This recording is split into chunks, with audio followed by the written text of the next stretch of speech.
Well, thanks very much for having me here. It's a great pleasure to be here again, and it's really a great pleasure to have the opportunity to discuss with David. We are one of the very few people on earth who read this text. Now, my working assumption is, Yuda Libes is the third. A couple of my students, and I don't think, because I taught a seminar on this last year at the Hebrew University. Other than that, I don't think that there are many people who actually read. Malat, you did? Wow. Okay, great. So then it's even better. Then we have an even more fruitful discussion. Now, my working assumption is that you had the paper beforehand, so I will not summarize what I wrote. What I want to tell you briefly, I'm working on a book on Sabbatianism in the 18th century. That is to say, it's very easy to define what Sabbatianism during the heyday of the movement, when Shabtai Tzvi declared himself a Messiah, was recognized a Messiah by his prophet Nathan of Gaza, and Sabbatianism was this big messianic movement. Now, defining Sabbatianism in the 18th century is much more difficult. It's no longer a big social movement.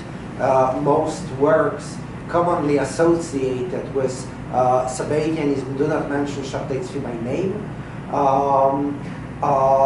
There are people who are loosely associated with Sabbatianism. There are people who are allegedly Sabbatians, but nobody is sure whether they are Sabbatians or not, and if they are, in what sense they are Sabbatians, and so on and so forth. And the concept is so vague and so badly defined that at some point I was even toying with the idea of not using it at all, just writing about number of individuals, Abraham Miguel Cardozo, Lechem Yechayon, Johannes Kemper, and Johann Eiberschutz, and trying to look for another common denominator without really discussing Sabbatianism as the main axis of the discussion. Then I realized that it's not such a good idea, that I do have to talk about Sabbatianism. I have to define it somehow. And basically there are three ways, complementary ways, of defining my subject. One is to talk about it purely in terms of social history, just to define it as a network of contact between individual and communities, people who belong to the same group, movement, considered themselves member of this movement, were considered members of this movement by outsiders, be them their opponents or friends.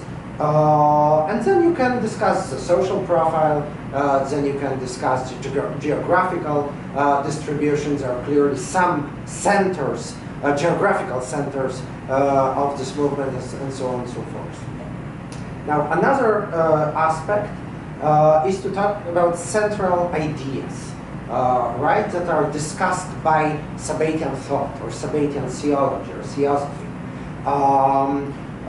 Certain common terminology, even if the works associated with Sabbatianism do not mention Shabtai Tzvi by name, and many of them do not touch upon Messianism, there is still a set of questions they all would try to ask and answer. There are certain technical terms that would come across, and you can see how the notions are originate in the thought of Nathan of Gaza or even Shabtai Tzvi himself, then they are taken over by Cardozo, developed by Hayon, and then come to the kind of synthesis in Va'avo Hayom El Ha'ayin. So this is the second aspect of it. And then there's the third aspect, and the third aspect interests me most, especially in the context of today's discussion. And this is Sabbatianism as a kind of very special form of religious sensibility. Something what cannot be really defined in very narrow categories, but certain way of thinking about God, humanity, and so on, and so forth. And I think in this regard, Va'avo Hayom El Ha'ayin is extremely important. I mean, it's important for Sabbatian ideas, as David basically already Moshe Halperin, who wrote the first book on Va'avo, his doctorate, then Gershom Sholem and then Yehuda Libes argued that Va'avo Hayom El Ha'ayin is the kind of synthesis of earlier Sabbatian thought, the place where earlier strands of Sabbatianism meet and draws upon different schools and different groups and different thinkers. But to my mind, Va'avo Hayom El Ha'ayin is important not only because the ideas it brings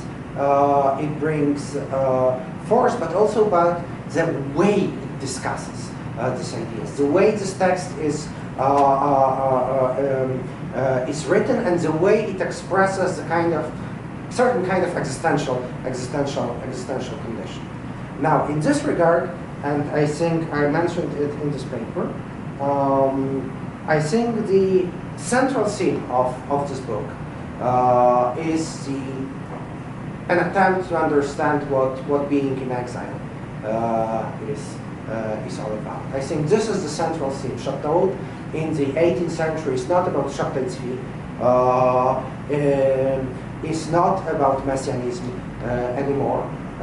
It is an attempt to rethink in a very radical way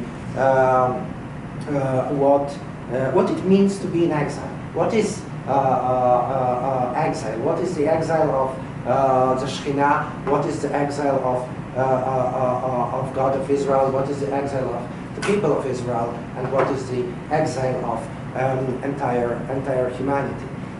Would you agree with that rather general, perhaps abrupt generalization that this is about a new vision of Judaism, of Christianity, of the relationship between Jews and Christians?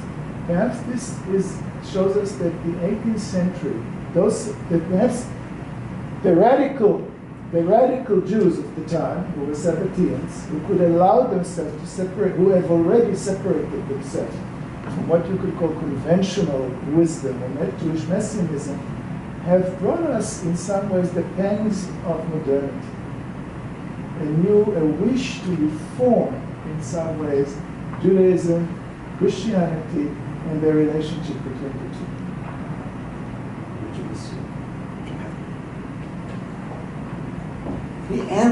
My answer I would give is yes, but I think it's more than that. I mean, anytime I try to come up with a labeling of the ideas of this book, it falls short. So I'd say let's accept your formulation. It's a rethinking of the role of Jews in Christian society. But number one, to me, this book does not make a distinction between Christianity and any other non-Jewish religion. That Christianity is sort of the overall, I mean, surely, the author surely knows that Muslims exist, that Hindus exist, that there are all sorts of non-Jewish, non-Christian religions. And yet, he thinks in terms of the self and the other. So the Shabbatai Tzvi's conversion to Islam translates into his becoming part of Esau. And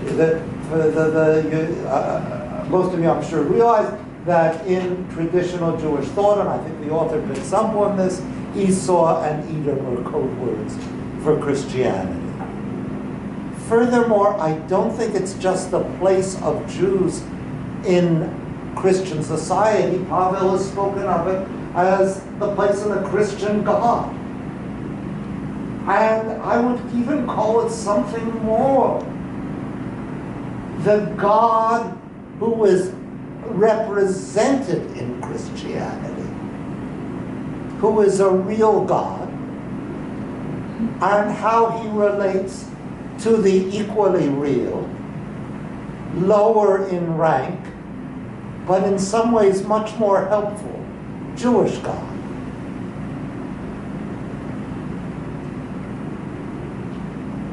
No, I fully agree. I mean, I have nothing to add. I think it is what you said, and David is right saying that it's much more. It's worth seeing how much more this is than conventional Shabbatianism. Conventional Shabbatianism is our Lord Shabbat Haitzvi is the Messiah. His conversion to Islam doesn't change that. He'll come back in glory. Yes, although, I mean, yes and no. It is certain elements you would have already in earlier and Sabbatian thought. And the fact, what you said, that this is not only Christianity, but it is the general concept of the other. Again, like I half agree, half not, because Sabbatianism from the very outset has obsession with Christianity, and this is true also about Sabbatianism in the Muslim world. Nathan of Gaza has much more to say about Jesus than about Muhammad, whom I think he never mentioned by name, and about Islam, which he does mention, but only in passing. So Sabbatianism from the very outset has theological interest in Christianity, also in places where there is little direct contact between the Jews and the Christians, and it culminates in Va'avo Hayom El Chai. It appears, of course, in Hayon's rethinking the concept of the Trinity. It appears in other places. There is a line here, but there is much more in Va'avo than anywhere else. And I fully agree with them. I think it's a great formulation what you said about two gods being real in the same way, and yes.